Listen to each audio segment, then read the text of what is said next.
Bonjour à tous, bienvenue sur ce petit webinaire gratuit que je fais avec Caroline, mon élève qui a fait la classe de La Majesté d'être soi sur le design humain pour apprendre le design humain et qui a aussi appris avec Caroline Parker qui est aux États-Unis. C'est un vrai plaisir de toujours bosser avec toi. Comment tu vas, Caroline? Ça va très bien. Et toi? Ça va. Ouais. Fatiguée. Alors, je veux déjà, avant toute chose, prévenir que j'ai un animal géant à côté de moi qui ronfle comme jamais. D'accord? Il peut arriver que vous allez entendre des bruits suspects derrière. Vous allez peut-être penser que la terre tremble. Ce n'est qu'Indigo qui ronfle. Donc, on informe Caroline avant, pour qu'il n'y ait pas un choc. Je pense que c'est ça qui faisait l'impression qu'il y a un dragon, tu sais. qui se derrière. Donc, aujourd'hui, on va parler du déconditionnement. Je pense que ça va aider pas mal de gens, cette histoire de déconditionnement. Aujourd'hui, dans notre monde, je pense que c'est particulièrement important. Il faut 7 ans pour se déconditionner du design humain. Et plus vite on s'y attache, mieux c'est. Donc, on va se lancer, on va faire ça. Et puis on va voir comment ça le fait. D'accord? Donc, je vais partager l'écran ici et je vais faire... Design humain et déconditionnement. On avance. Alors, qu'est-ce que c'est que le déconditionnement? La manière dont nous avons exprimé notre vie ne correspond pas à qui nous sommes réellement. Dans une trame énergétique, nous ne sommes pas vraiment nous-mêmes et cela nous éloigne de notre fonctionnement idéal.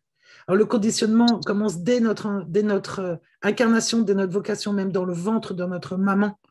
Il est énergétique, évidemment. On vient avec des choses de vie passée aussi. Et puis, quand on est dans le ventre de sa maman, on a tout, on ressent tout. On ressent ce que notre maman font, on ressent aussi ce que notre père et notre environnement a. Donc, on va être conditionné par l'énergie, par la famille, par le système éducatif, évidemment, par notre travail professionnel et notre vie personnelle que l'on a aussi, et aussi surtout par la matrice. On vit dans une matrice, c'est une programmation qui nous affecte tous, mais qui ne nous convient pas forcément, et qui fait que parfois on va se retrouver un petit peu comme des pantins à rentrer dans un espèce de moule qui ne nous va pas. Donc aujourd'hui, on va peut-être vous présenter la petite pilule rouge, et c'est à vous de voir après si vous souhaitez rester conditionné à vie. Donc, en termes simples, le conditionnement, c'est ce qui va se produire lorsque vous avez vos centres ouverts. Les centres ouverts, c'est ce que vous voyez à gauche de l'écran ou à droite, selon où vous êtes. Je crois que c'est à gauche. Dans la Kabbale, on appelle ça aussi des chakras. Dans le design humain, il y a 9 centres énergétiques. Et il y en a qui sont ouverts, c'est-à-dire qu'il n'y a pas de couleur dedans, et puis il y en a qui sont définis. Et lorsque les centres sont ouverts, ils vont être stimulés par les forces extérieures. Et ça va nous amener à voir et à réagir au monde qui nous entoure d'une manière tout à fait particulière. Et c'est en grandissant dans ce monde constamment conditionné par des forces extérieures qu'on ne peut absolument rien faire pour l'arrêter, surtout si on est insouciant et qu'on ne se rend pas compte en fait de cet impact qu'il y a sur nous. Le conditionnement, comme je vous l'ai dit, vient de nos parents, notre famille, nos amis, la société, l'école scolaire, les médias, nos amants, la religion, le pays dans lequel on est, notre système solaire aussi. C'est assez vaste. Il se produit absolument partout, tout le temps. Toutes ces forces apportent de l'énergie dans notre ouverture, cette ouverture des centres émotionnels. Et on va pouvoir parfois se perdre dans les expériences et les influences de cette énergie qui n'est pas cohérente pour nous. Cette énergie, ce n'est pas nous. Il faut qu'on apprenne à se dissocier d'elle-même, à la voir et à l'observer avec conscience, parce qu'on ne peut pas échapper à ce conditionnement. Il est toujours là et il sera toujours là. On ne peut pas se débarrasser de ça. On peut en faire l'expérience. On peut connaître quand l'expérience qui est à l'extérieur de nous nous appartient ou pas. Et comme dans le design humain, de toute façon, il n'y a pas de choses qui sont bonnes, il n'y a pas de choses qui sont mauvaises. C'est juste simplement là. Donc, en fait, votre intelligence, ça va être de pouvoir vous connaître vous-même. Quand tu te changes toi-même, le monde à l'extérieur de toi change. Et lorsque tu cesses de te laisser conditionner par le monde extérieur, tu deviens plus aligné et ta vie devient tout simplement plus facile. Donc, ça commence dans les 7 premières années de ta vie. Dès le départ, dès la conception, dans le ventre de ta mère, c'est une période où on va recevoir un conditionnement qui est énorme dans ces 7 premières années. Platon le disait, tu veux que ton enfant soit un maître, donne-le-moi avant ses 5 ans et je ferai de lui qui tu le souhaites. Le conditionnement est un processus naturel et normal qui se produit tout au long de notre vie. Donc, savoir comment le monde extérieur nous conditionne et surtout prendre conscience des influences du conditionnement et des comportements conditionnés est crucial pour transformer notre conscience et augmenter la probabilité de mener une vie authentique et épanouissante. Je pense que c'est quelque chose qui vous plairait. Donc, ce de conditionner, c'est simple. Il y a le travail, ça se fait étape par étape, c'est toute une vie. Ça fait 30 ans que je bosse sur moi, ça fait 8 ans que je connais mon design humain, 3 ans que je suis sur mes clés génétiques. Tous les jours, j'apprends de moi. Il y a encore des choses qui reviennent à la surface. Il faut l'admettre. Hein. On est comme un champ de tournesol. On est tous pareils en apparence, mais on est unique dans les détails de notre matrice. Nous vivons dans un système qui nous a conditionnés en tant qu'humains, qui nous a conditionnés à vivre, à décider, à agir, à se former, à travailler. Même quand est-ce qu'on doit se reposer, quand est-ce qu'on doit partir en vacances, tout est prédestiné. Hein. Moi, je suis un petit peu un ovni, j'aime pas du tout partir en même temps que tout le monde en vacances, par exemple, parce que j'aime les endroits où il n'y a personne, en fait. Mais on nous a même conditionnés sur la manière de manger, d'éduquer nos enfants, de considérer la vie d'une manière uniforme, plus ou moins unique. On s'habille tous pareil, on mange tous pareil, on pense tous pareil, on a la même musique. Et ça correspond à un schéma sociétal qui est bien établi, ou surtout à ce que notre famille nous a appris. Et lorsque l'on prend conscience de qui nous sommes réellement, de comment nous fonctionnons, eh bien, enfin, on prend conscience de notre unité, nous arrêtons de nous juger pour qui nous sommes profondément et on va rendre à nos parents, nos enseignants, nos gouvernements ce qui leur appartient. Donc, vous avez un champ quantique de pur potentiel. Aujourd'hui, la science le prouve. Einstein le disait déjà, tout est inscrit dans le champ infini quantique de multidimensionnalité. Et là, vous avez entre le champ quantique et qui vous êtes ici et maintenant, vous avez un filtre. Et ces filtres sont traités justement par ces conditionnements. Et quelle est l'histoire que vous vous racontez sur vous-même à travers ce filtre qui vous empêche de vous connecter à ce champ quantique? Le sens que vous donnez aux choses est ce qui détermine ce que vous manifestez. Et il est déterminé par le champ de conditionnement. Et ce champ de conditionnement, il vient soit du mental ou de vos émotions. Donc, pour créer un état de bien-être différent dans votre vie, vous devez changer le sens que vous avez des choses. Et à partir du moment où vous changez le sens, vous changez le filtre et vous allez vous connecter différemment au champ quantique de pur potentiel et vous allez pouvoir manifester la version de vous-même que vous choisissez dans votre ici et maintenant. Donc, qui êtes-vous? Quelle est l'histoire et quel est le sens que vous donnez aux choses qui créent votre vie? Est-ce que vous posez ces questions-là souvent? Comment avez-vous été conditionné? Ça, c'est vraiment important. Donc, encore une fois, souvenez-vous, on a des centres ouverts qui sont non définis et qui sont définis. Et c'est là que vient une des grandes majorités de notre conditionnement. On va voir aujourd'hui plusieurs choses, plusieurs détails. On va le voir par type, on va le voir aussi par rapport à certains centres. Ça va être une belle source d'information qui vous est offerte en tout cas. Donc, c'est quoi le non-soi? Le non-soi, c'est vraiment important. C'est un terme que vous allez beaucoup trouver dans le design humain et qu'il faut d'une part accepter et comprendre, et puis il faut être très à l'aise avec ça. Hein. Les comportements du non-soi sont vraiment profondément enracinés dans nos stratégies, les stratégies qu'a votre esprit qui va se développer pour essayer de définir, de changer, de réparer ou de gérer justement cette ouverture de vos centres énergétiques. Par exemple, il y a des choses comme se prouver à soi-même, hein, prouver être certain, éviter la confrontation et la vérité ou s'accrocher à des choses qui ne sont absolument pas bonnes pour soi. Toutes ces manières d'être sont liées à certains des centres énergétiques. Donc, bien nommer le non-soi consiste à un ensemble de comportements prévisibles qui est en fonction de votre design humain. Plus vous allez connaître votre design humain, plus vous allez savoir où sont et où peut se manifester le non-soi chez vous. Plus vous connaissez vous-même, plus vous allez comprendre comment interagir avec les autres et pourquoi les autres réagissent de telle ou telle manière.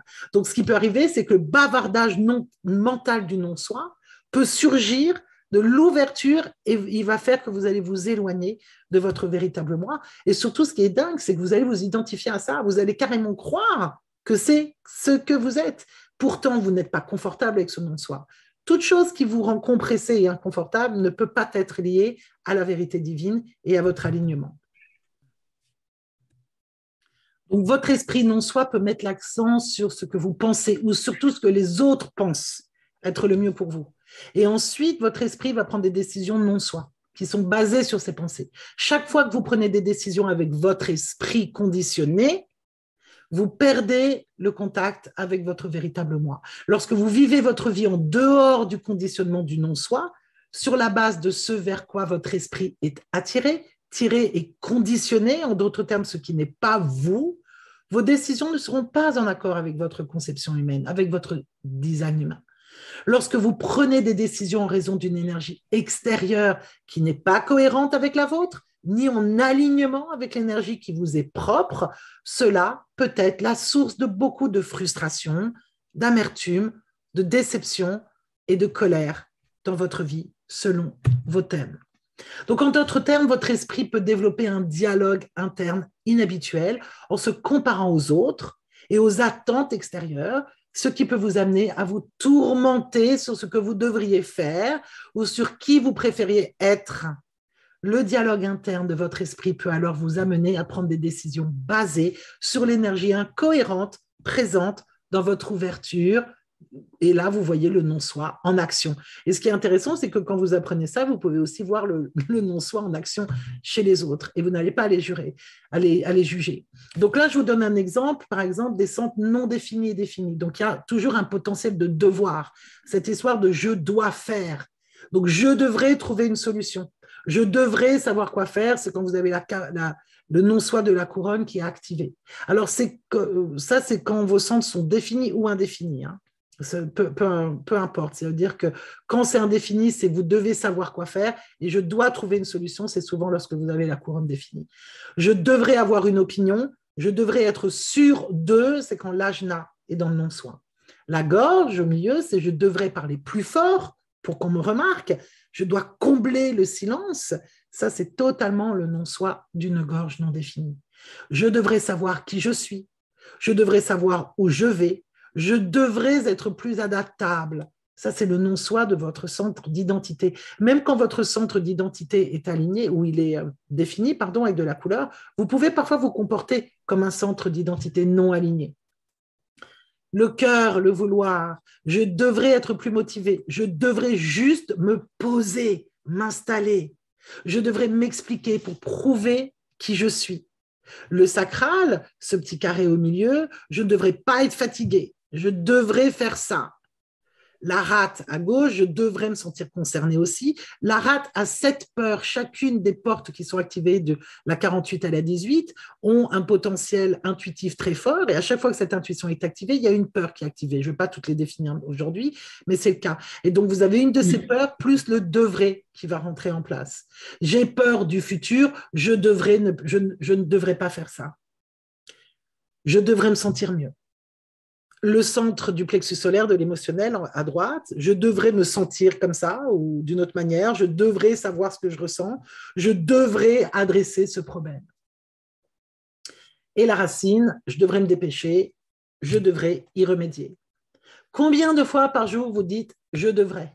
Alors, probablement beaucoup. Si ce n'est pas le cas, franchement, comme je dis, big up yourself. Hein. Vous avez vraiment réussi à faire quelque chose d'énorme. Parce que lorsque nous nous disons constamment « je devrais », il y a un ton sous-jacent de honte, de jugement, de culpabilité pour faire certaines choses. Et ça va amplifier si on ne fait pas ces actions particulières qui nous culpabilisent. Donc, la façon dont nous nous parlons à nous-mêmes a tellement de pouvoir. Notre ego, qui est donc le non-soi, et notre ombre, hein, la partie de nous-mêmes qui n'est pas reconnue, qui est réprimée, va jouer sournoisement leur rôle. Continue à faire la même chose, reste dans le moule, je te garde en sécurité ici. C'est par une pratique constante que nous pouvons reprendre et commencer à construire de nouvelles habitudes. Rendre les schémas inconscients conscients signifie que la répétition devient votre ami. Alors, vous pouvez remplacer le « je devrais » par « je vais »,« je fais »,« je ne vais pas »,« je ne veux pas ». mon espoir est de faire, j'ai confiance, je libère mon besoin d'eux, il me semble correct pour moi de faire. Et ensuite, vous assumez cette décision. Alors attention, 70% du monde ne ressentent pas le besoin de surpromettre. Ils n'ont le cœur défini, c'est très rare. C'est très rare un cœur défini. 70% n'est pas là pour forcément tenir des promesses. Ça ne veut pas dire dis et balance ce que tu veux à n'importe qui et après tu n'as rien à faire. Non, vous allez apprendre justement avec votre condition à savoir quand vous devez tenir des promesses et pour quelles raisons, en étant vraiment aligné à votre autorité et à votre stratégie. Les limites sont importantes, hein, y compris et surtout pour vous-même. Donc vous allez arrêter de faire des compromis. C'est important. Là, je vais laisser la main à Caroline. Tu vas nous parler des 6 origines du conditionnement. Oui, les 6 origines du conditionnement. Donc, en fait, la première origine serait le conditionnement qui est lié à nos centres ouverts. Donc là, Julie l'a déjà pas mal introduit. C'est-à-dire qu'à travers nos centres ouverts, on va expérimenter l'énergie des autres. On va capter ce qui émane des autres et notamment les centres définis des autres. On doit acquérir la sagesse de ces centres en reconnaissant que ce ne sont pas nos énergies. Ça, c'est vraiment… une fois qu'on a compris ça, c'est vrai que déjà, on a pas mal avancé. Enfin, moi, je me rappelle la première fois que j'ai fait mon design humain avec toi, Julie, il y a 1 an et demi maintenant, ça m'a beaucoup aidé, en fait, de comprendre que j'avais en plus beaucoup de centres ouverts, donc beaucoup d'énergie qui venait sur moi. Deuxième conditionnement, le conditionnement qui est lié à l'extérieur de notre design, donc la société, les parents, les croyances. En fait, quand on grandit, on se construit un système de croyances qui ne nous correspond pas forcément, qui a été hérité de nos parents, de nos grands-parents, etc. Et que nos enfants recevront. Bon, ça, c'est si on ne change rien, parce qu'après, on peut recevoir aussi des bonnes choses, il ne faut pas non plus jeter le bébé avec l'eau du bain, mais voilà, c'est vraiment ce qui se transmet de génération en génération. Et il y a certaines croyances qui sont nocives pour nous et qu'on va apprendre à reconnaître et à déconstruire avec le temps. Ensuite, il y a le conditionnement qui est lié à l'épigénétique. Donc là, ça va un peu plus loin que nos parents ou grands-parents. En fait, on porte en nous les traumas de générations passées.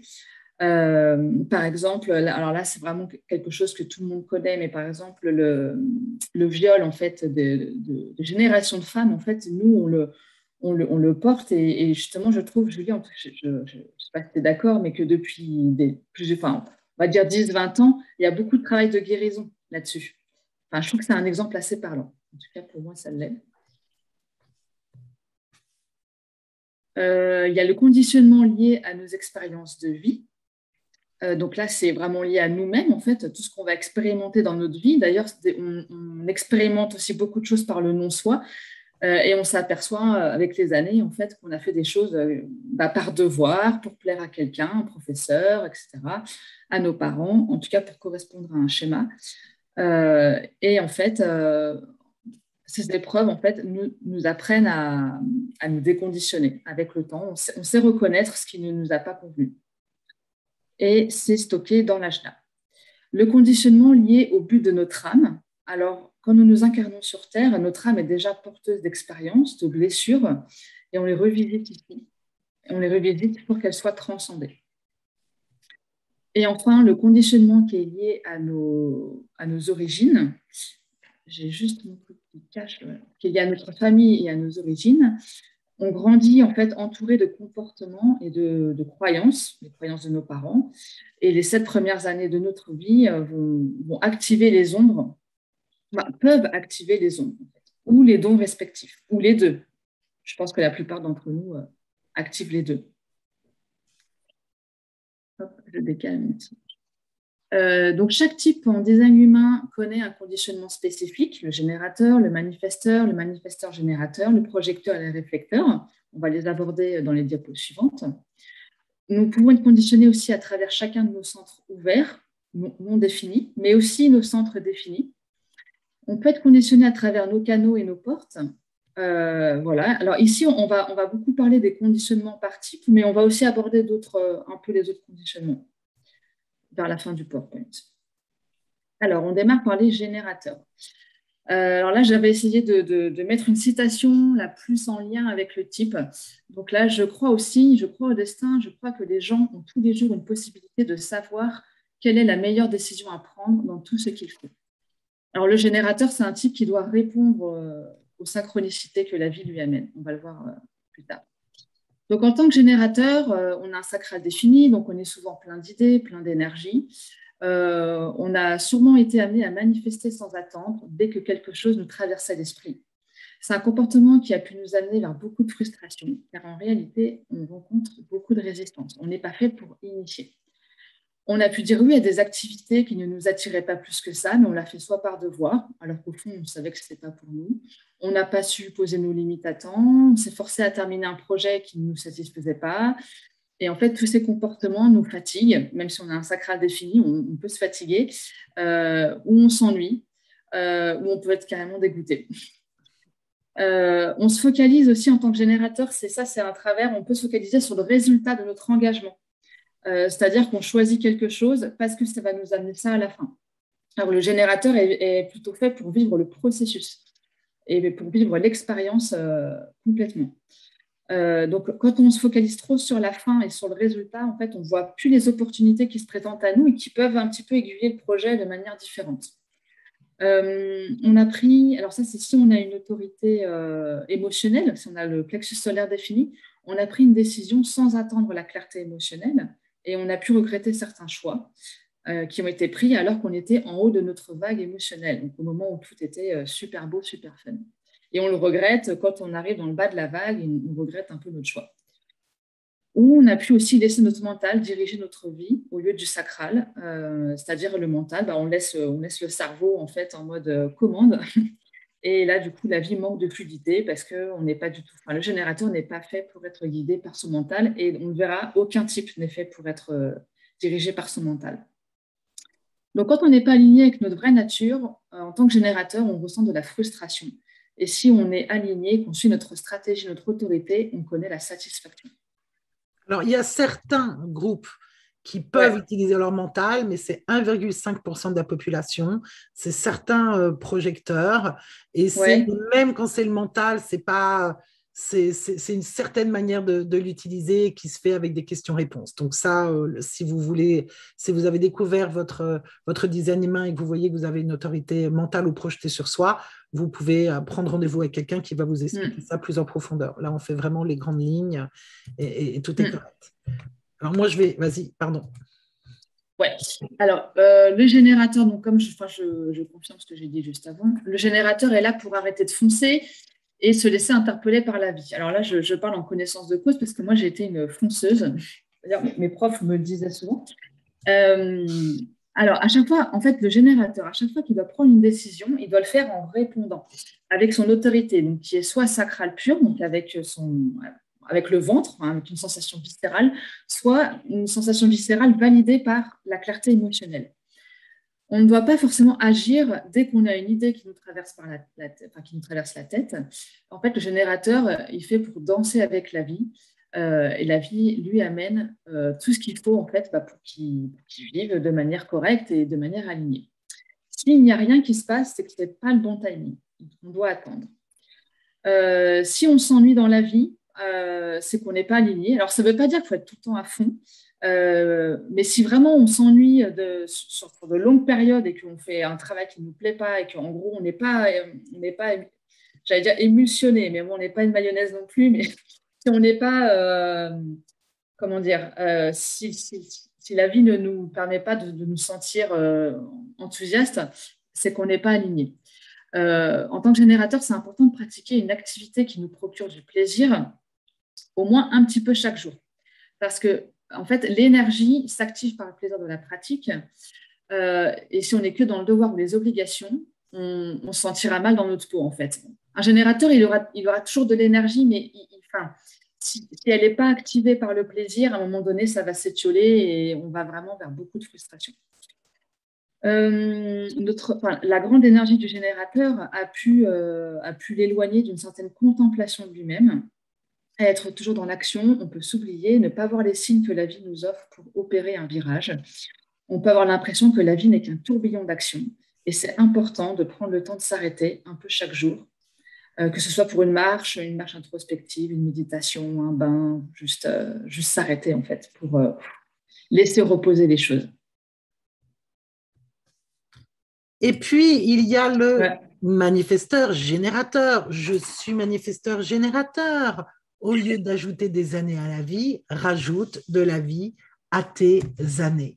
Alors, si tu dis oui à des activités en tant que manifesteur générateur qui ne nous attirent pas plus que ça, mais qu'on le fait par devoir, alors qu'au fond, on sait que c'est absolument pas pour nous, on n'a pas supposé des limites à temps, on a été forcé, on se force à terminer un projet qui n'est pas satisfaisant, on s'épuise, l'ennui, voire le dégoût nous ont envahis. Ça, c'est le côté générateur que l'on a. On est des manifesteurs générateurs. Donc, on porte en nous de l'énergie du manifesteur et celui du générateur. Donc, si on se focalise sur le résultat de notre engagement, on n'a pas vu les opportunités qui se sont présentées à nous. On a pu aussi laisser notre mental diriger notre vie au lieu de notre sacral, et surtout, parfois, parce qu'on est beaucoup à être émotionnel, et on sent que la vie manque de fluidité, que les choses ne viennent pas comme on voulait le faire, et on est toujours en train de fournir un effort surhumain et peut-être aussi d'envoyer les autres dans des directions extraordinaires à nos dépens. On nous a super jugés à côté d'un côté, parce qu'on a un côté hyperactif. On démarre 10 000 projets en même temps, on n'en finit que 5, on est hyper rapide, on saute les étapes. On peut penser qu'on manque de patience, mais ce n'est pas ça, c'est qu'on est des fusées atomiques de création. On voit les projets avant tout le monde, on voit leur capacité avant tout le monde, on est juste à fond, quoi. Et donc ça, ces critiques, ça éteint ce feu intérieur, on a peur et on cherche désespérément à être aimé comme on est. On a envie que quelqu'un aime notre petit bip-bip, monstre de Tanzanie. On attend que ça, d'être aimé pour notre folie. Parce qu'on est vraiment les plus dingues de tous les types. Hein. Même moi, j'ai des vidéos de moi quand j'étais petite, c'est assez drôle, tu vois, juste quelqu'un qui court à fond la caisse comme ça devant la caméra, qu'on ne peut pas attraper. Et on me l'a vachement souvent reproché. Donc, ça a éteint. Ah ouais, ça a éteint mon petit feu intérieur créatif parce que je devais répondre à la norme, de faire une chose à la fois. But no, that is not possible. Non, non, non, ma vie est un buffet et j'ai le droit de tout manger. Et ce qui est extraordinaire, c'est que quand je goûte aux choses, que je sais si c'est pas bon ou pas. Donc, j'ai le droit de recracher. C'est aussi le seul et unique qui a le droit de changer d'avis lorsqu'il s'est trompé. On nous a critiqué dans notre besoin d'aller vite. Ah, il faut que tu te... Vas-y, calme-toi, tu me secoues. Oui, mais bon, on doit aussi revenir en arrière, corriger certaines étapes. Et puis, c'est parfait, c'est exactement qui on est. Ça fait partie de notre processus et on a été jugé pour ça à l'école et dans la vie professionnelle. Voilà, parce qu'ils veulent tous qu'on soit formatés, qu'on soit les mêmes. Et lorsqu'on n'est pas aligné à notre vraie nature, on va ressentir de la colère ou de la frustration. Si au contraire, on se sent heureux dans notre stratégie, on va se sentir satisfait et en paix. Le manifesteur générateur est là pour laisser la vie venir à lui d'abord et après, il doit initier et informer les gens. Ça, c'est hyper important. À chaque fois qu'on va prendre une décision, on va le faire en répondant comme un générateur, avec notre autorité qui va être soit sacrale, soit émotionnelle. On ne peut pas agir dès qu'on a une idée. Il faut qu'on attende aussi cette danse de la vie pour avoir le parfait timing. Très dur pour un manifesteur générateur. Attendre la clarté. Après 8 ans, je galère encore. Hein. C'est le gros travail de ma vie, d'apprendre à surfer sur mes vagues émotionnelles. Alors, c'est vrai que quand vous avez une autorité sacrale, c'est un petit peu plus rapide. Hein. Vous n'avez pas besoin d'attendre cette vague émotionnelle. Vous avez simplement besoin d'avoir ce grand oui à l'intérieur de vous. Alors, si on s'ennuie dans la vie, on n'est pas aligné. Et en plus, moi, j'ai l'ombre de l'ennui. C'est juste ta vie, elle meurt. Hein. Tu vois ce que je veux dire? Il n'y a plus de goût à rien. Je suis comme ça, flétrie, comme une fleur fanée.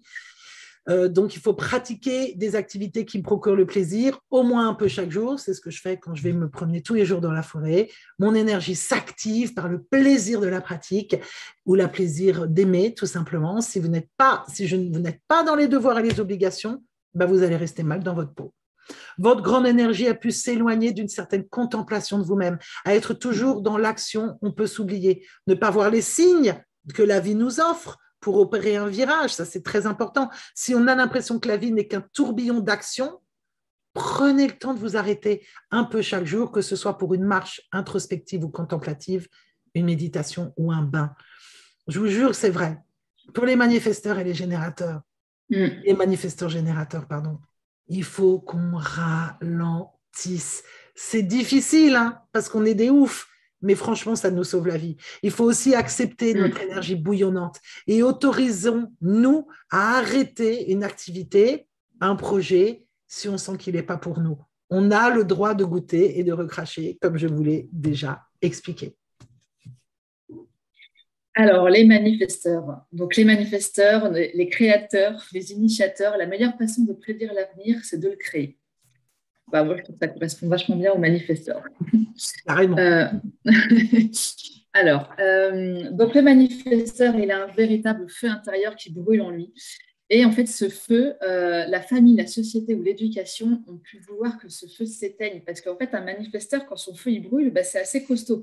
Moi, je vis, bah, j'ai une fille manifesteur et un beau-fils manifesteur.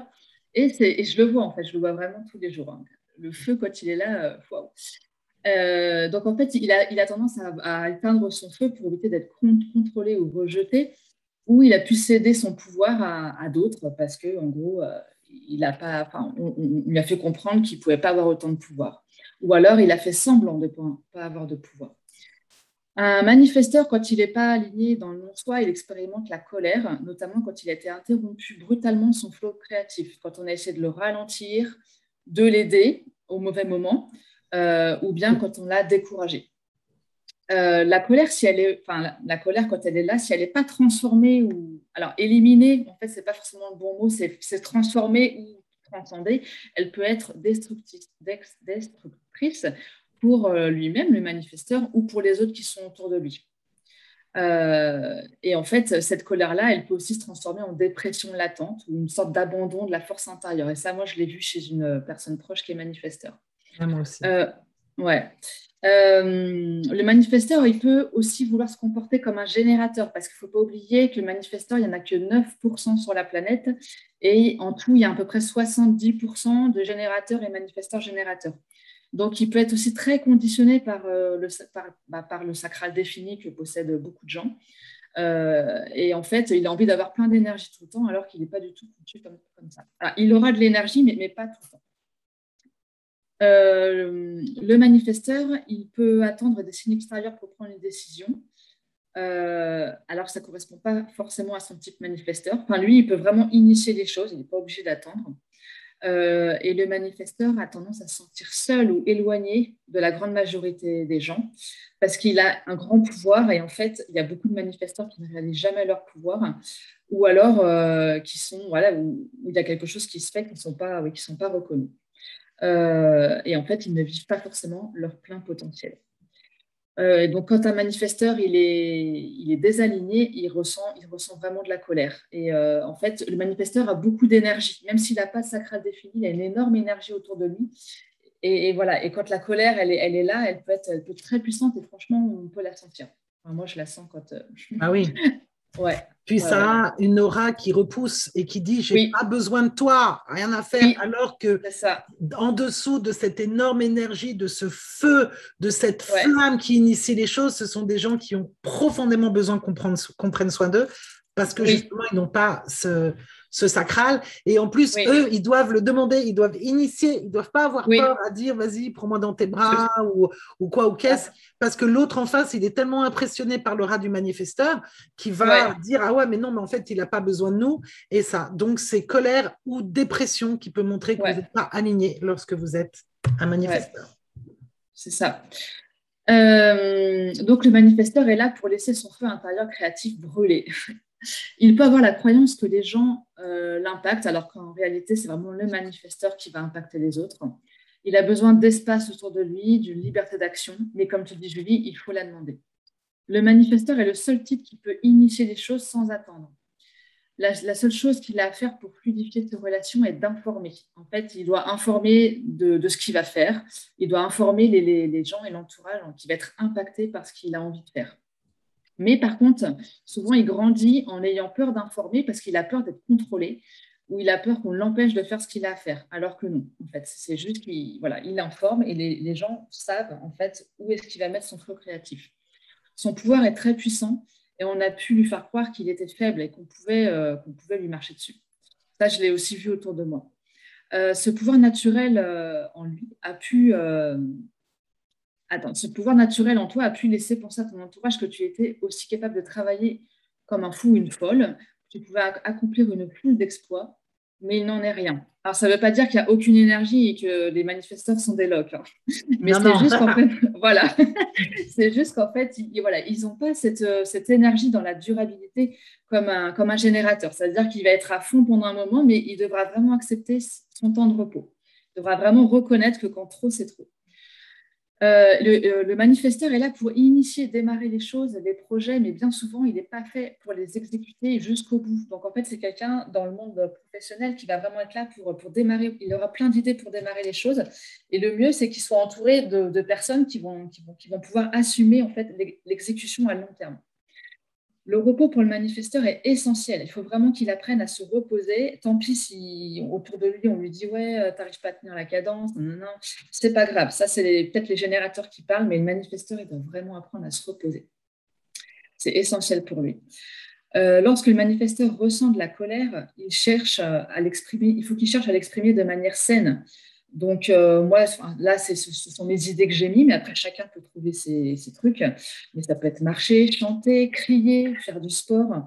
En fait, une occasion vraiment de laisser passer la vague. Alors, moi, je le remarque avec ma fille. Bon, elle a que 6 ans, mais j'ai remarqué que quand elle a besoin de se dépenser, ou quand elle a vraiment trop d'énergie, elle va beaucoup crier. Elle va rugir comme un lion, elle va imiter tous les sons des animaux. Elle va courir partout et là, je sens en fait à travers la voix qu'elle a quelque chose à expulser. L'autorité du manifesteur est intérieure. Je décale, je suis désolée, je bouge à chaque fois mes petites têtes là, mais ça me gêne pour lire les fins de paragraphe. L'autorité du manifesteur est intérieure. Il peut avoir une certaine hésitation ou un manque de clarté sur ce qu'il faut faire. Oui, parce que pour le manifesteur, il n'a pas à attendre les synchronicités de l'extérieur comme les générateurs doivent faire. Sauf qu'une fois qu'il a l'idée ou l'impulsion, lui, il peut clairement avancer. C'est clair et aligné en lui. Et c'est en faisant les choses qu'il verra si c'était le bon choix ou pas. Et pour cela, il doit maintenir une relation intérieure avec lui-même qui est saine. Et qu'il doit aussi accorder son pouvoir, il doit mettre en valeur son propre pouvoir, en fait, et pas se juger pour ses décisions. Et ne pas laisser arriver le mental qui peut derrière faire tourner la moulinette. Et ce qui est un challenge pour le manifesteur, c'est qu'il doit admettre qu'il a besoin qu'on prenne soin de lui. Il ne doit pas avoir peur de demander, parce qu'en fait, justement, il va être entouré de gens qui sont là pour répondre. Et donc, en fait, lui, en demandant, il aura tout un tas de gens qui vont pouvoir prendre soin de lui et ils sont vraiment prêts, les autres, à prendre soin de lui parce que les autres, 70% de l'humanité est de type générateur et doit répondre. Donc, si on demande à un générateur quelque chose, il aura envie de dire oui, surtout si c'est pour prendre soin d'un de ses proches. Il va initier les choses. Alors que son énergie est plutôt du genre à dire je n'ai pas besoin de toi. Alors ça, c'est ce que tu as dit sur la diapo d'avant, Julie. Donc, en fait, c'est aussi important que le manifesteur soit clair sur ses propres besoins. Voilà. Donc, le manifesteur, en fait, il doit être aligné vraiment intérieurement pour que sa vie se déroule de manière fluide. Voilà. Pour le manifesteur. Les projecteurs. Il vaut mieux accepter la sincérité du piment que l'hypocrisie du sucre. J'adore cette phrase. Soyez authentiques et les bonnes personnes qui vous reconnaissent viendront à vous. Le type de projecteur est souvent le type le plus conditionné de par sa sensibilité. Il peut passer une grande partie de sa vie dans le déni de qui il est réellement. C'est vraiment un ovni. 21% de la population sont projecteurs, mais ce sont des ovnis. Le projecteur sent qu'il est différent des autres, comme le manifesteur, mais lui, il peut être carrément terrifié de l'assumer. La plus grande source de conditionnement vient du fait d'avoir un sacral non défini sur une planète peuplée par 66% de générateurs. Ce n'est pas 66%. Oui, c'est 70. Même 75. Hein. 75% de générateurs et de manifesteurs générateurs. Le projecteur n'est pas conçu pour former de manière intense dans la durée. Ils ont pu se sentir jugés très tôt par les autres car ils ont la capacité de guider, de conseiller, de diriger. C'est vraiment là, c'est leur taf, c'est ce qu'ils viennent faire. Hein. Mais cette guidance, si elle est donnée sans avoir été demandée, ou avoir été invité, elle est carrément hyper mal reçue. Donc, le projecteur a besoin d'être bien entouré, d'être reconnu par les gens qui sont autour d'eux. Si ce n'est pas le cas, ces guidances ne seront pas accueillies et le projecteur aura alors une faible estime de lui-même et finira carrément par arrêter de partager alors qu'il est conçu pour ça. S'il ne fait pas les choses correctement, s'il ne suit pas sa stratégie et son autorité, il va ressentir de l'amertume. Mais s'il attend patiemment cette invitation, cette reconnaissance, il connaîtra automatiquement le succès. Pour lui, sa stratégie, c'est d'être invité, d'être reconnu et le succès. Et ce n'est pas de l'ego, parce que beaucoup de gens disent « ouais, vas-y, tu as besoin d'avoir ça ». Non, c'est hyper important pour le projecteur. Donc, il a besoin de voir quand les gens le reconnaissent et de ne pas en être intimidé, de ne pas avoir peur de ça, de ne pas sentir qu'on va peut-être pouvoir les utiliser. Mais c'est aussi les reconnaître eux et pas vouloir les utiliser pour nous. Ça, c'est très important. Et ça, c'est bon pour tout le monde. Hein. On est bien d'accord. Hein. De toute façon, ce n'est pas que pour les projecteurs. Parce que les manifesteurs, générateurs et générateurs passent aussi beaucoup de leur temps à construire pour les autres et à leurs dépens. Donc, c'est quand même important de faire les choses qui vibrent et de reconnaître quand les gens nous aiment, tout simplement. Le projecteur n'a rien à faire pour être reconnu. Et ça, c'est parfois le truc qui va vraiment les choquer. Parce qu'on est tous influencés, conditionnés sur Terre à initier comme des manifesteurs. Mais il n'y a que le manifesteur qui initie et lui, il n'est pas là pour faire. Le générateur, il est là pour vraiment faire. Le manifesteur générateur, il est là pour répondre et après informer, voire initier, mais seulement après avoir répondu à quelque chose. Et le projecteur, lui, il est là pour guider. Il est là pour informer, il est là pour transformer et aider les autres à améliorer leur vie. Et bizarrement, ils ne doivent rien faire pour le faire, ils doivent juste être qui ils sont. C'est un des facteurs clés pour eux de suivre leur stratégie et leur autorité. Donc, la stratégie de projecteur, c'est d'attendre l'invitation pour être reconnu. Il a un talent inné pour guider, conseiller et orienter les autres. Donc, s'il le fait sans y être invité, il va être jugé, critiqué et finalement blessé. Et ça, c'est juste la pire chose pour un projecteur. En respectant sa stratégie, il se trouvera entouré des bonnes personnes et c'est hyper important pour lui. Cette stratégie, elle va s'appliquer pour tous les événements importants de sa vie, la carrière, l'amour, les projets ou les lieux de vie. Il faut attendre l'invitation. Et pas, ça ne veut pas dire rester sur le canapé dans l'espoir que tout d'un coup, le facteur va déposer une lettre qui t'invite au paradis. Ce n'est pas le coup. L'invitation peut venir sous différentes formes. Elle peut être claire, elle peut être physique, comme aussi énergétique. Donc, tu veux donner l'exemple du projecteur parce que oui, là, c'est alors, de ta copine. Ouais.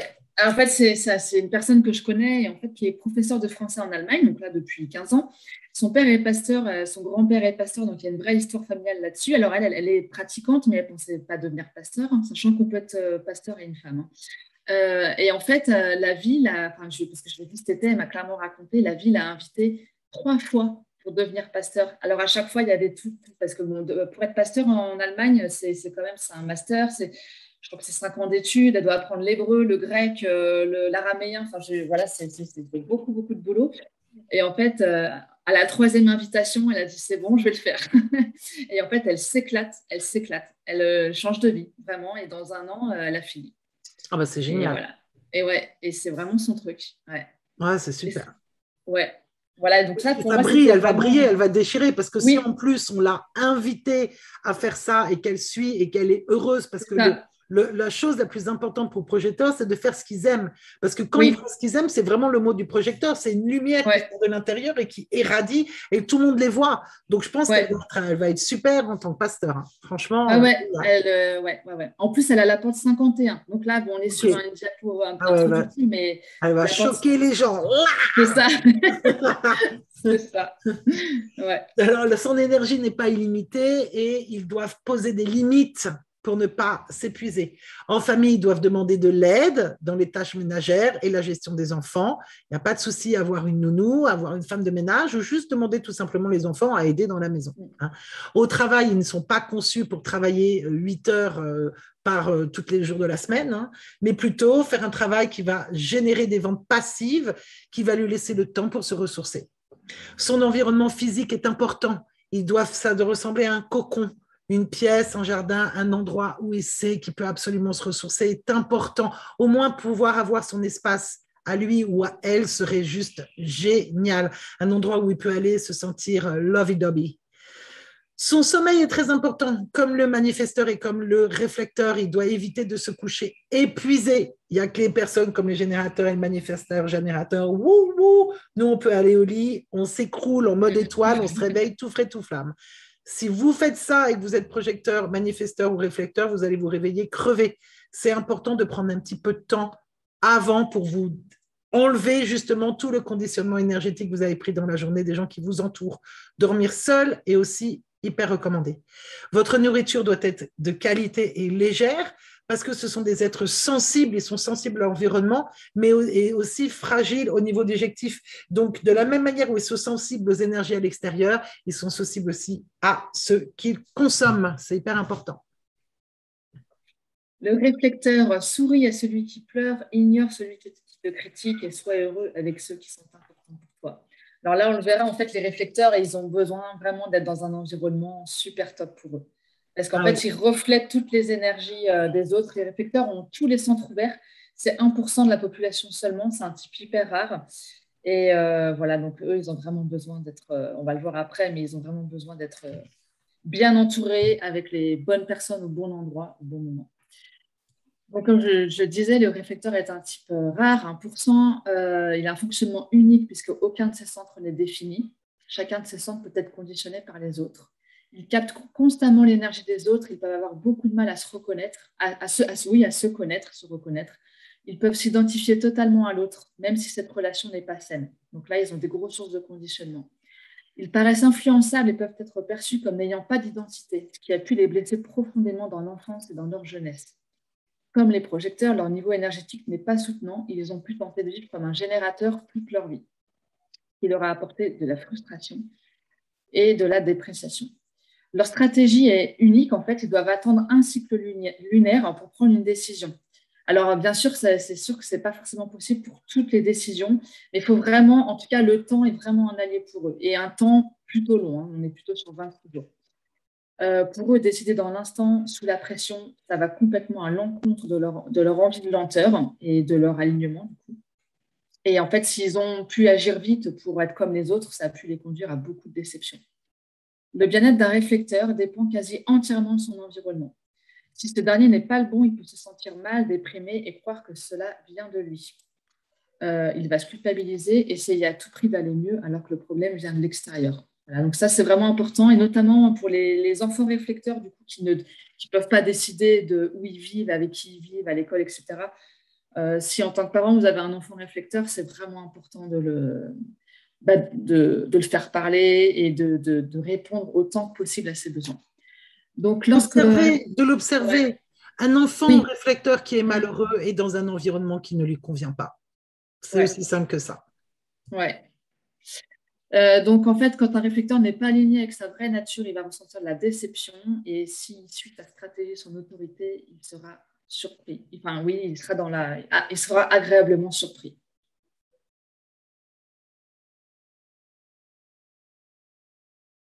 Voilà.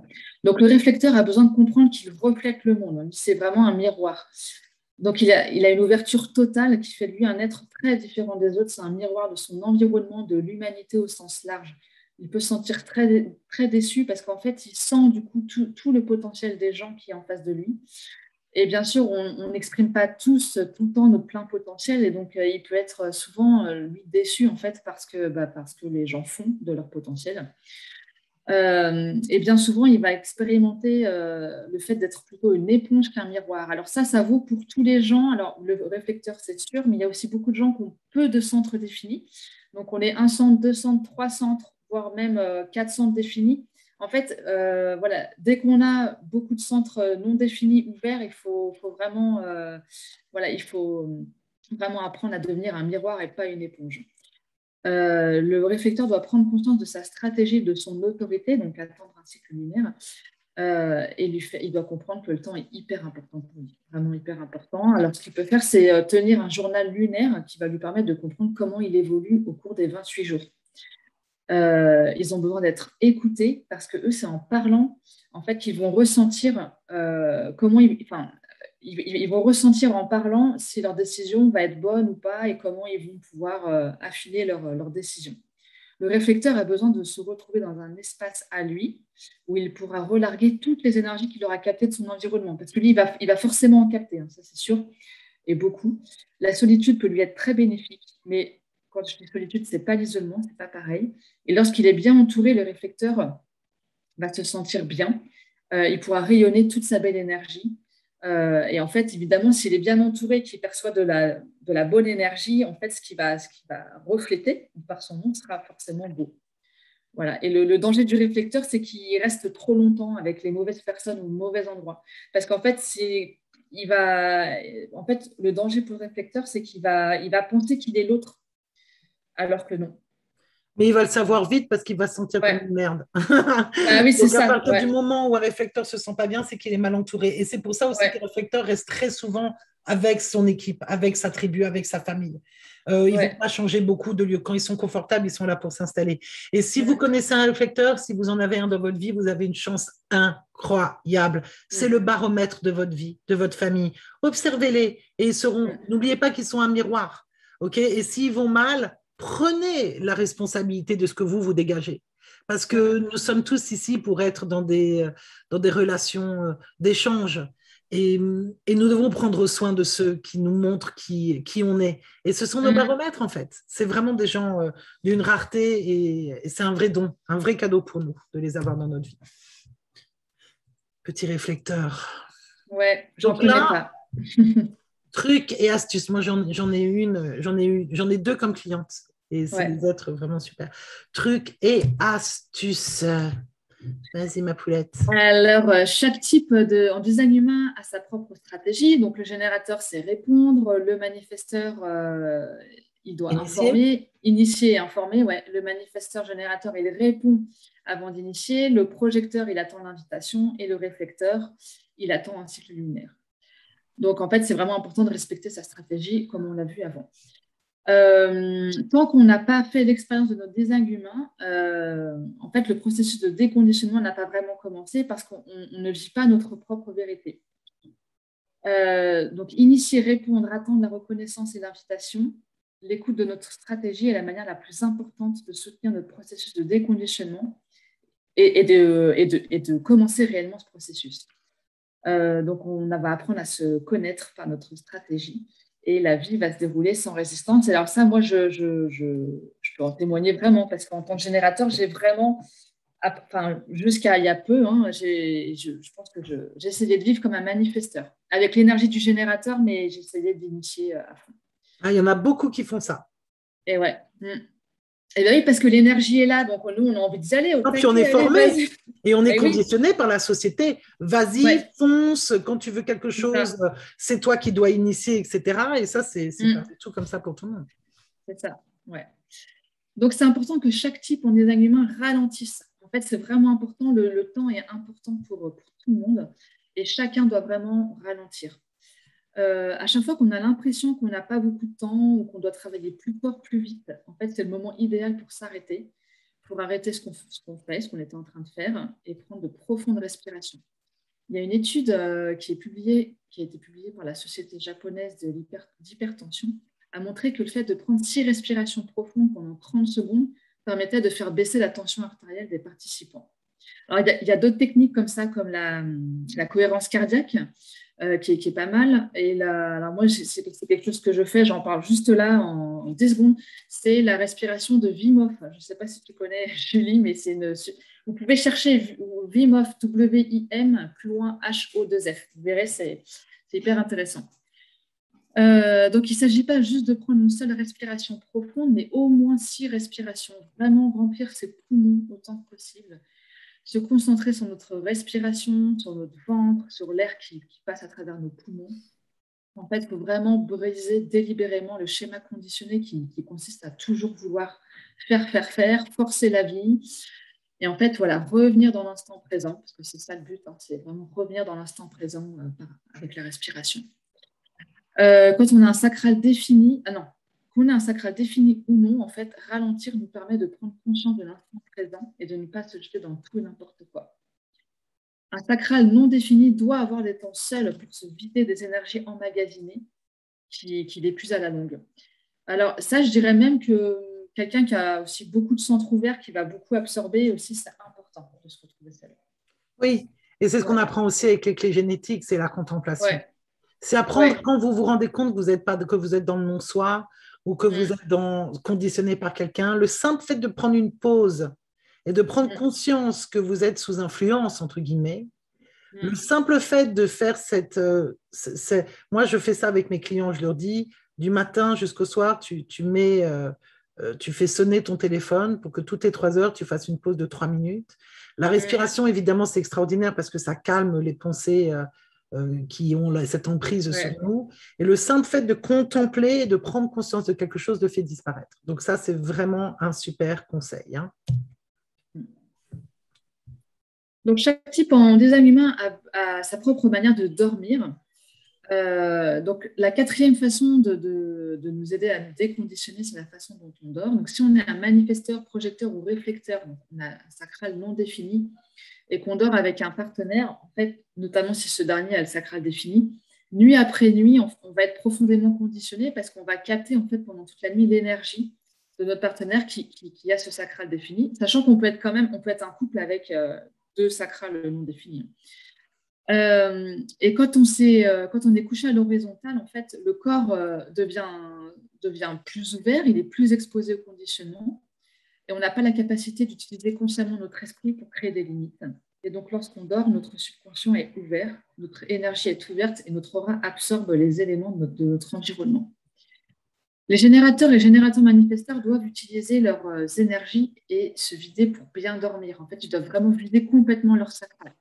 Et par exemple, un enfant qui est de type générateur ou manifesteur-générateur, ce n'est pas gênant si lui, il est à fond jusqu'à l'heure du coucher. Au contraire. Pour lui, le temps calme avant de se coucher, ce n'est pas nécessaire. Donc, se dépenser, bouger, danser, faire ce qu'on aime à fond et se coucher quand on est vraiment fatigué. Parce que si on ne se couche pas quand on est complètement vidé, en fait, on va juste rester allongé dans notre lit et attendre que ça vienne et ça peut venir au bout d'un long moment. Et on sera du coup fatigué le lendemain matin. Donc, comment on doit dormir si on est un projecteur, par exemple, qu'on est en couple? On peut dormir parfois avec notre partenaire et on peut dormir aussi parfois seul. La meilleure règle, en fait, serait de faire 50-50. Voilà. Si on ne peut pas dormir seul, au moins pendant la journée, on peut passer 1 heure dans la nature, hors du champ de projection du partenaire, du coup, hors du champ des auras des autres, afin de nous baigner dans notre propre espace de présence, dans notre propre essence, s'allonger sur le sol et ressentir les énergies de la terre ou les énergies de la nature. La troisième chose qu'on peut faire pour nous déconditionner, c'est aussi de se concentrer sur l'alimentation. Donc, les manifesteurs, projecteurs ou réflecteurs, donc qui n'ont pas le sacral défini, absorbent beaucoup d'énergie, d'informations et d'émotions issues de leur environnement.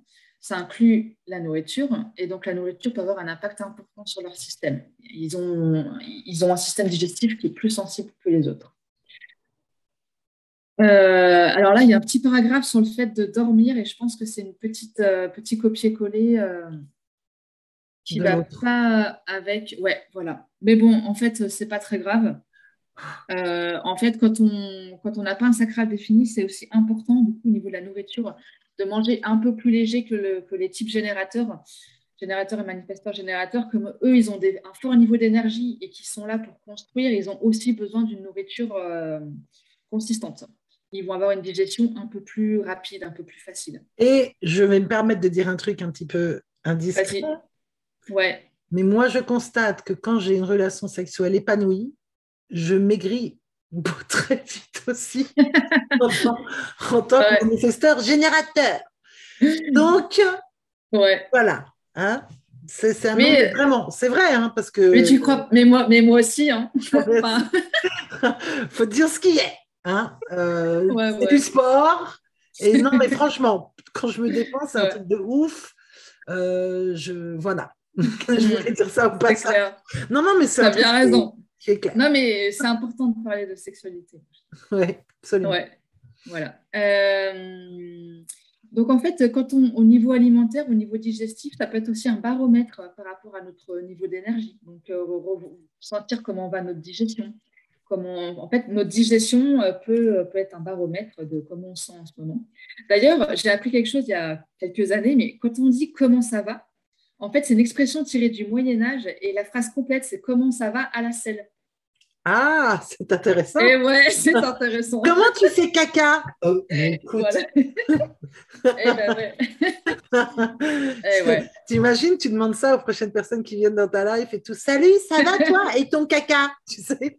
Eh ouais, ouais, ouais, ouais. Ouais, mais en même temps, c'est logique. Hein. Ouais, bah oui. En fait, c'était pas comment ça va, c'était comment ton caca va, en fait. Ouais, et ouais, parce que le caca, il reflète notre corps, en fait. C'est ça. Et notre digestion, ouais, elle est vachement importante, parce que quand on digère mal, on n'est pas bien, clairement. Carrément, carrément. Et même pour un générateur, manifestant générateur. Si on ne digère pas, ouais. Oui, c'est tout ça. Ouais. Donc, est-ce que tu aimes les produits laitiers, le sucre, les protéines, les graisses? Il faut tester les alimentations. Une semaine, consomme davantage d'un aliment et la semaine suivante, consomme davantage d'un autre pour voir comment tu te sens. C'est ça. Donc, le conditionnement, c'est aussi des résultats de trop... Ouais, il peut être le résultat de trop d'actions et d'essais, de poussées d'apprentissage. Il vient du fait de ralentir, de ressentir, de respirer, de se déplacer à son rythme naturel, qui peut être différent pour chacun. Donc là, on arrive sur la 5e façon de nous aider dans l'expérience du déconditionnement. En fait, c'est la source elle-même, la nature. Dieu, ouais. Donc, la source intérieure connue sous le nom de présence est une grande guérisseuse. La nature est la source de toute vie sur Terre, la nourriture que nous mangeons, l'air que nous respirons, les eaux que nous buvons, les matériaux précieux avec lesquels nous construisons et vivons. La nature est une essence pure. Et en fait, lorsqu'on passe du temps dans la nature, on se reconnecte instantanément à un niveau cérébral et énergétique, à notre existence fondamentale, à notre être naturel. Donc, ça peut être très simple, hein, regarder la nature. Marcher pieds nus dans l'herbe, ça marche énormément. Et au niveau électromagnétique, en fait, on se raccorder vraiment au champ électromagnétique terrestre en étant pieds nus, c'est très, très bon. Et on peut remarquer aussi comment chaque créature a son propre rythme, sa propre vitesse, son propre taux de croissance, son expression et son but. C'est important de consacrer du temps à son déconditionnement en passant du temps dans la nature, de la laisser nous rappeler à notre propre rythme véritable et naturel. Ça, c'est hyper important. Et je pense que avec tout ce qu'on vit depuis 1 an et demi, il y a beaucoup de gens qui ont eu qui vivent ce retour à la nature et qui ont ressenti le besoin au moment du lockdown, mince, tu vois, j'ai le mot qui vient en anglais. Ne le dis pas, c'est pas la peine, ils ont tous compris. Ouais, voilà, mais ouais, et ça a vraiment... C'est une bénédiction déguisée, ce truc-là. C'est ça, les gens ont senti, merde, la nature, c'est important, là. Ouais. En plus, elle a pu respirer beaucoup plus, donc c'est super. C'est ça. Donc, on est conçu pour être abondant, créatif, aimé et aimant, pour être puissant, connecté à la source, soutenu et compatissant. Ça, c'est notre nature. C'est notre conditionnement qui fait qu'on n'est pas le cas. Donc là, on va vous faire un petit exercice. Caroline, je vais te laisser le faire. Vous allez prendre quelques respirations conscientes. Faites justement, on va faire 1 à 6 respirations, on va le faire ensemble. Et puis après, tu vas poser les questions, Caroline. D'accord? On va respirer ensemble.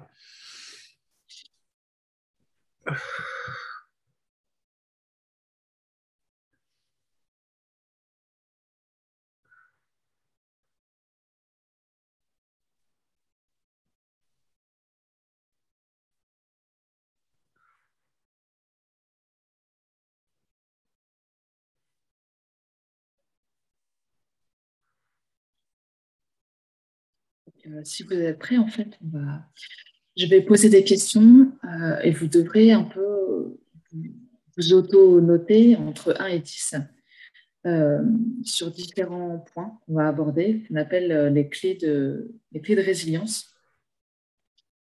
Donc, quelle note vous metteriez si vous deviez évaluer votre intelligence, votre sagesse émotionnelle? Quel est votre degré de confiance en vous? Comment vous sentez-vous au niveau de votre vitalité intérieure? Comment est-ce que vous vous sentez dans votre corps vivant? Comment vous sentez-vous dans votre authenticité d'être soi? Comment vous sentez-vous dans la valeur que vous vous donnez à vous-même?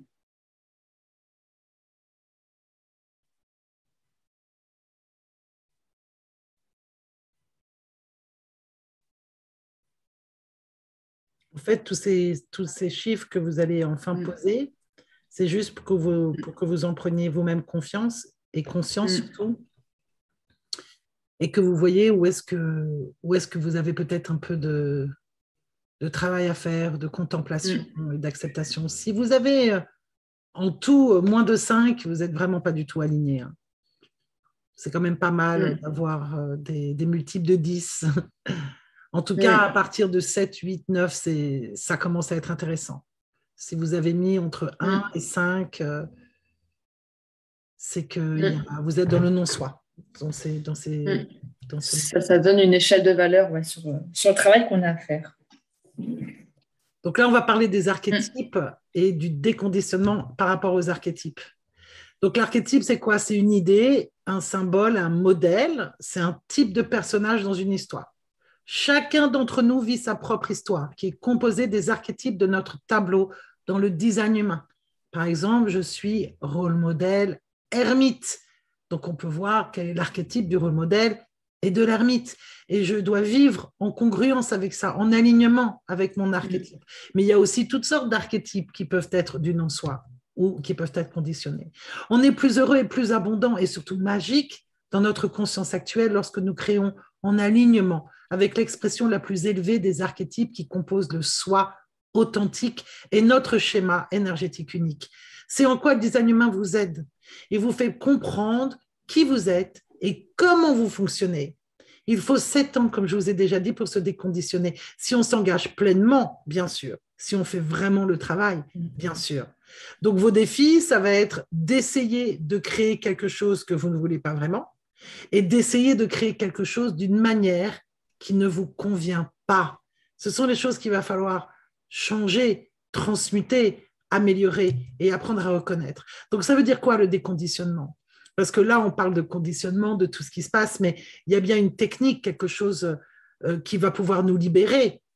Nous déconditionner, ça veut dire retrouver notre soi authentique, ça veut dire s'aligner, ça veut dire redevenir la plus belle version de nous-mêmes, la majesté d'être soi. C'est une véritable renaissance, c'est se reconnecter à son moi le plus fort et c'est surtout pouvoir offrir le meilleur de nous-mêmes à toutes les personnes qui sont autour de nous.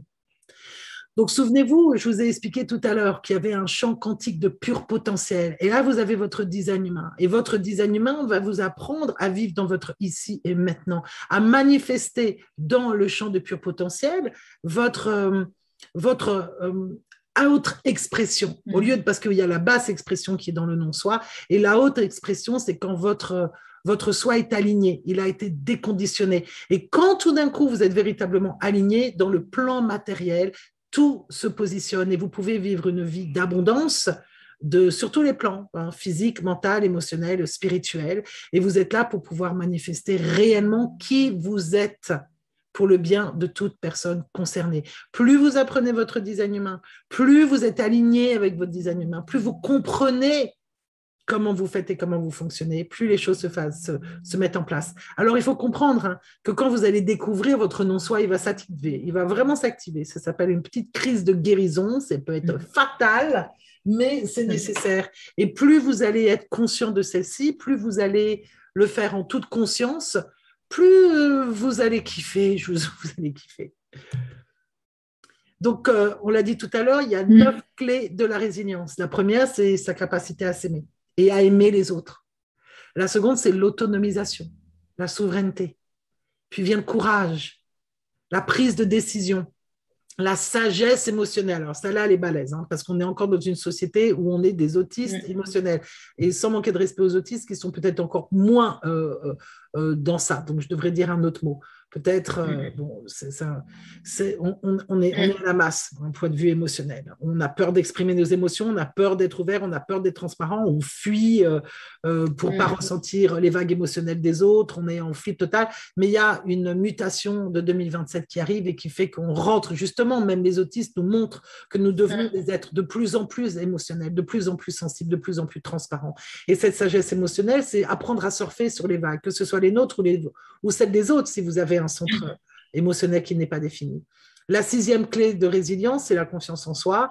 La 7e, la vitalité. La 8e, l'authenticité. La 9e, les valeurs. Alors moi, je pourrais en parler pendant des heures, parce que j'adore ça, mais je vous conseille de regarder tout simplement la vidéo qui s'appelle « Faire fonctionner son business à l'ère quantique », parce qu'avec Caroline, on en parle vraiment en profondeur. On a mis des super slides, il est hyper beau, et je mettrai un lien sur YouTube pour que vous puissiez la trouver facilement.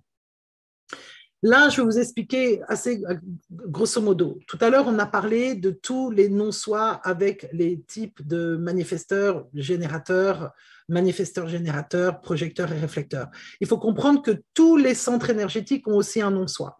Donc là, vous avez le centre de la couronne à gauche, qui est l'interface quantique, qui est là pour être un esprit de décision et de confiance en soi, comme l'ajna. Et c'est la conscience divine, le centre de pression. C'est associé à la glande pinéale. Il y a 30% de la population qui l'ont définie. Elle est là pour répondre à des questions. Quand ce n'est pas aligné, ça va être hyper actif dans les pensées, ça va rester sur des idées fixes, ça va vouloir inspirer d'une certaine manière, ça va être un petit peu non clair. Alors que c'est une ligne directe vers la superconscience et qui est là pour vraiment inspirer les autres, mais pas pour prendre des questions, pas pour répondre à des questions pour soi. Pareil avec l'ajna. C'est aussi un esprit de décision. 50% de la population l'a défini. Et c'est là pour remplir des questions, des non-réponses. L'ajna a une très, très forte influence sur ceux qui n'ont pas l'ajna défini. J'ai l'ajna et la couronne non définie. Et je sens littéralement quand j'ai un ajna qui est défini autour de moi. Ça me rentre comme une espèce de bzzz, comment on dit ça, un marteau-piqueur dans la tête et ça part plus, quoi. C'est assez incroyable. C'est une façon fixe de penser et d'avoir des croyances. Mais parfois, vos systèmes de croyances et vos manières de penser, elles ne sont pas forcément équilibrées pour vous ni pour les autres. Donc, vous pouvez être très têtu, vous pouvez avoir des certitudes et ça va stocker les informations comme un classeur. La gorge, alors c'est le centre de manifestation. Les manifesteurs générateurs et les manifesteurs sont ceux qui l'ont le plus souvent. C'est surtout quand c'est connecté à des centres moteurs, ça va aller extrêmement rapidement. 70% de la population l'ont défini. C'est quand l'ajna est connecté à la gorge, ça veut dire quand le triangle au-dessus de la gorge est connecté, on va dire ce qu'on pense. Quand c'est connecté au centre d'identité, le losange, on va parler de profondeur de qui on est, de notre âme. Lorsque c'est connecté au triangle de l'ego, on va parler en disant « je ». Quand c'est connecté à la gorge, on va parler de ce qui est… Quand l'émotion est connectée à la gorge, on va parler de ce qu'on ressent. Quand la rate est connectée à la gorge, on va parler de ce qu'on ressent aussi, mais plutôt intuitivement. C'est un centre de survie et d'association de survie. Et le sacral à la gorge, on va parler du travail de nos relations. Racine à la gorge, on va parler de ce qu'on fait. Le centre d'identité qui est le losange, c'est le centre du soi, de l'unicitude, de l'identité, c'est d'être aligné avec sa mission, avec qui on est.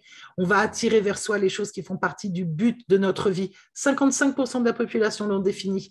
On est ici pour donner l'amour et la direction. Donc évidemment, si vous ne vous aimez pas, vous allez avoir un impact un peu sur les autres. Vous pouvez vraiment avoir un sens du non-soi. Le centre d'identité non défini, non aligné peut vraiment paraître un centre d'identité qui n'est pas aligné. Il va chercher l'amour et la direction à l'extérieur de lui-même, ce qui va être très, très dur pour lui parce que c'est quelque chose qui vient à l'intérieur. C'est le sens du soi, il est à l'intérieur. Et il demande, est-ce qu'il peut être aimé et accepté tel qu'il est avec ses différences et sa manière d'être. Le cœur, alors très peu de personnes, seulement 35% de la population l'a défini. C'est quelqu'un qui est là pour avoir beaucoup de ressources et savoir la gérer, tel que le temps, l'énergie, l'argent, le talent. C'est un centre de volonté, de valeur, d'estime de soi. Il peut attirer beaucoup de jalousie, beaucoup de compétition. Il ne faut pas s'en soucier.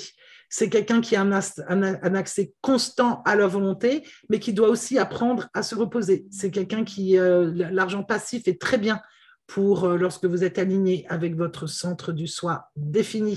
Vous êtes ici pour donner de l'énergie à ceux qui sont dans votre aura.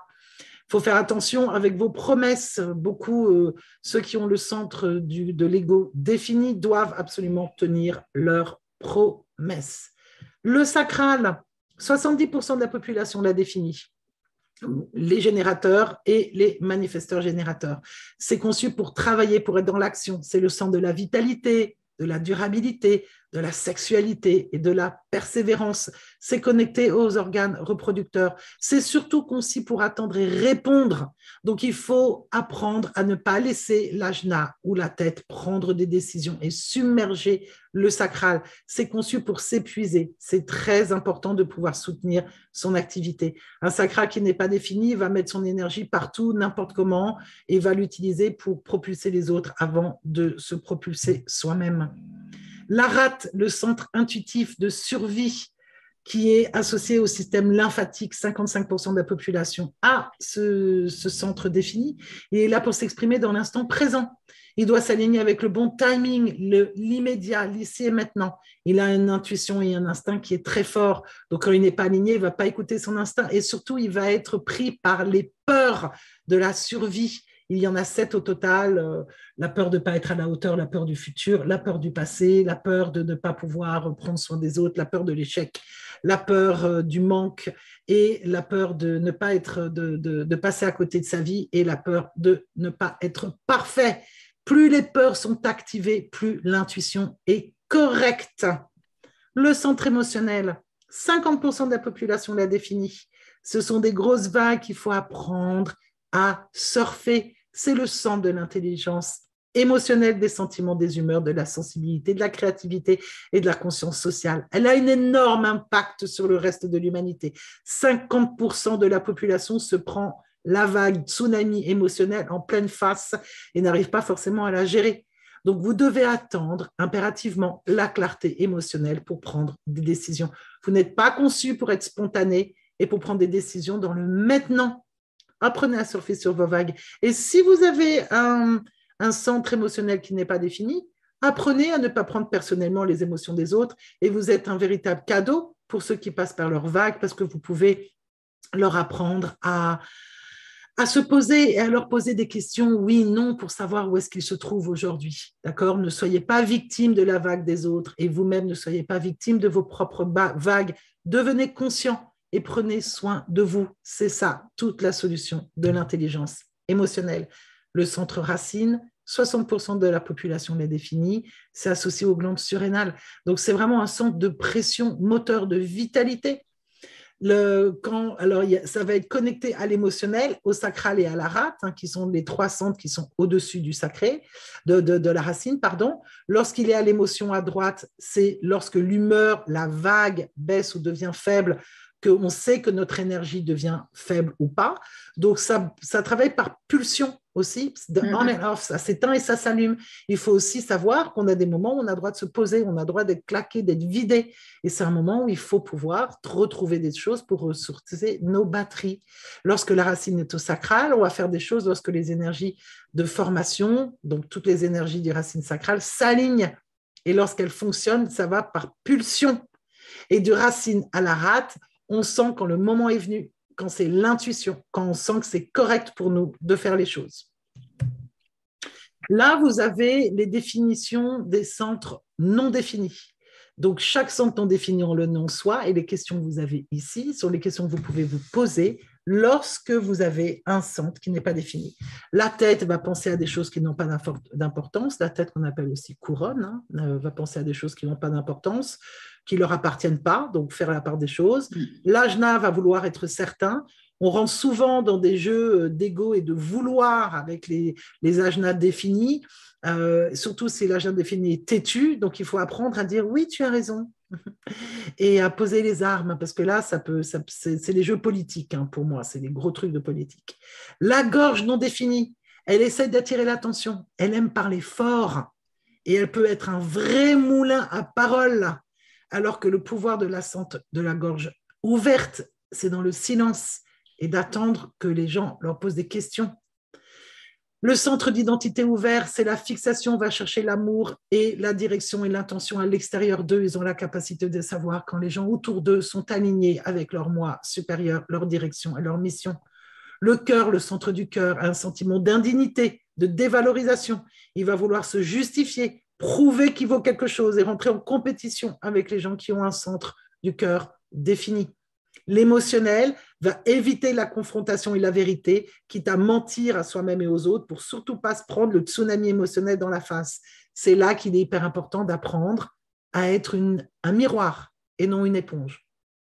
Le centre de la rate va avoir beaucoup de difficultés à sortir de relations toxiques. Il va s'accrocher à ce qui n'est pas bon pour eux, comme une moule sur le rocher. Ils peuvent aussi être des malades imaginaires, ils ont un système immunitaire qui est faible et un petit bouton sur le bout du doigt apparaît, dirait que c'est un cancer. Donc, voilà. L'humour, c'est juste extraordinaire pour la centre de la rate. Pour le centre de la rate, ça vous permet de relativiser. Votre sacral a peur et ne sait pas quand c'est trop, quand il est ouvert. Vous prenez l'énergie des autres, souvenez-vous. Vous n'êtes pas capable de créer votre propre durabilité. Donc, déposez un petit peu et apprenez à mettre les pieds sur la table parce qu'il faut apprendre quand trop, c'est trop. Dans quelles que soient les situations, aussi quand vous en prenez beaucoup des autres, en fait, parce que vous pouvez sentir l'énergie des autres et la pression des autres et penser que c'est la vôtre. Discernement. Et le centre racine ouvert, il est toujours pressé pour être libre de toute pression extérieure. Donc, si vous avez un racine ouvert et un cœur défini, alors là, il faut vraiment, vraiment apprendre à vous poser, à rien faire et à vous ressourcer pour pouvoir recommencer au mieux le reste de votre journée. Là, je vais vous donner des petites affirmations. Alors, les PDF seront donnés gratuitement à toutes les personnes qui suivent les classes, les cours. Et évidemment, lorsque vous prenez un design humain avec moi, je ne sais pas si tu le fais, toi, Caroline, mais je donne les affirmations à mes clients selon leur centre. Je le fais aussi, par centre. Par centre ouvert et centre défini. Donc là, vous avez l'affirmation pour le centre de la Terre ouverte. Je suis profondément inspirée tout le temps. Je suis sage à propos de ce qui m'inspire vraiment.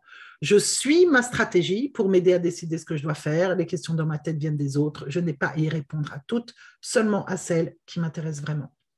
L'affirmation pour mon centre ajna ouvert. Je suis sage à propos des informations, des croyances.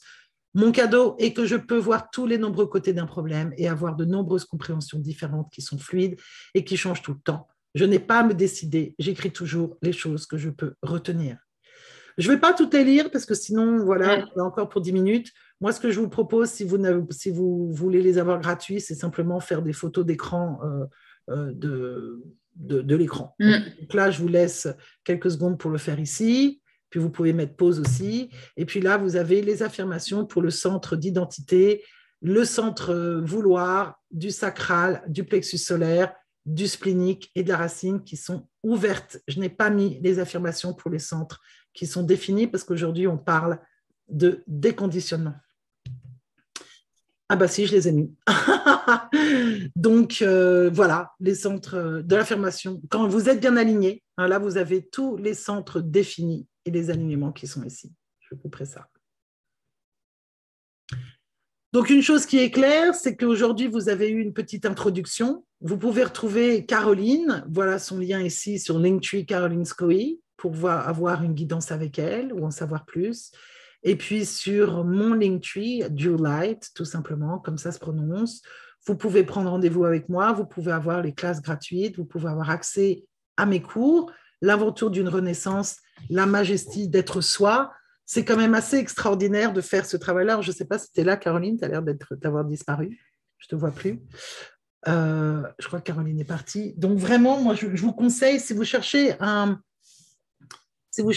bah ça y est, elle est revenue. Si vous cherchez un nouveau travail, si vous cherchez une nouvelle direction, si vous cherchez à vous aligner, à faire quelque chose de votre vie, prendre rendez-vous avec l'une de nous deux ou venir prendre les classes, c'est vraiment super. Moi, je ne sais pas ce que tu en penses, Caroline, mais personnellement, avoir appris le design humain, ça a vraiment changé ma vie et c'est vraiment quelque chose qui permet à aider.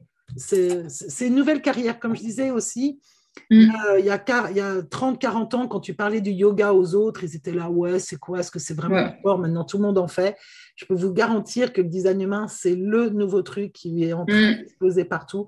On n'est pas beaucoup à le faire en France, donc n'hésitez pas à vous donner cette chance, vraiment. Tu as quelque chose que tu veux partager, Caroline? Écoute, pour moi, c'était super. J'ai passé un très bon moment. J'espère que notre travail va aider, en tout cas, les gens à démarrer un processus de déconditionnement, ou en tout cas à repérer les endroits où ils auraient un peu de boulot à faire. Mais oui. Ouais. Qu'il en soit ainsi. Voilà. C'est comme ça que vous commencez à changer. Reprenez les rênes de votre vie. N'ayez plus peur. Ne vous handicapez plus à être quelqu'un que vous n'êtes pas. Si vous ne vous sentez pas bien, en colère, frustré, déçu ou amer, vous n'êtes probablement pas aligné avec votre être. Donc là, vous avez déjà ces petits outils qui vont vous aider beaucoup. J'ai aussi des petits guides d'utilisation que je fais à 11 € et tout ça, vous les allez dans les ressources en cliquant sur nos liens, que je vais mettre aussi en dessous de la page de YouTube et ailleurs où je partage ce petit webinaire gratuit. Caroline, je te remercie. Merci à toi. Toujours un plaisir de faire ça avec toi. Je te souhaite une très, très, très bonne soirée. Et je dis au revoir à tout le monde. À toi aussi. Ciao, ciao.